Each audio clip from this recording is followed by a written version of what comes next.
In 1789, the meeting house in Hopkinton was rebuilt. On a Saturday, the newly built pews were auctioned off.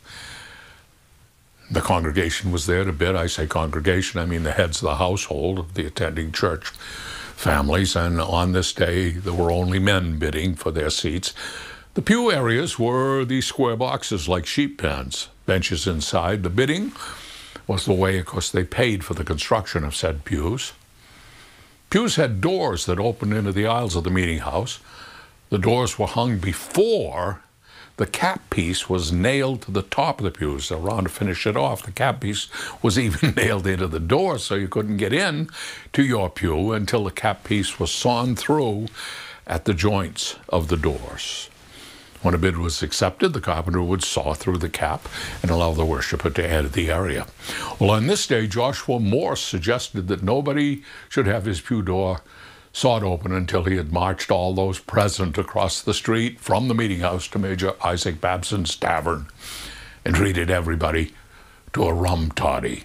The suggestion was a huge success. By mid-afternoon, the attendees had stumbled across the street a dozen times or so. Last pew came up to bid. Aaron Kimball won his place in the church. Aaron was tallest man in town, 6'4", 5 something. He also did not approve of what was happening, and he refused to treat the assembly to a round of rum toddies. "You are all drunk," he told the group. He was very angry. Well, the group then voted that in this case they would not saw open his pew. "Fine," Aaron said. "My legs are long enough so I shall get over the door easily." And of course they were.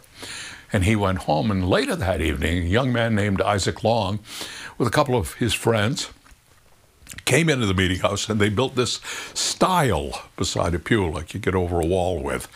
There's a set of stairs that led to the top of the pew, top of the door, and a second set of stairs that led down into the pew.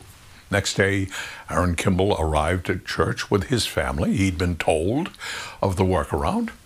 The family walked up the stairs, over the cap, and down into the new pew, much to the amusement of the congregation.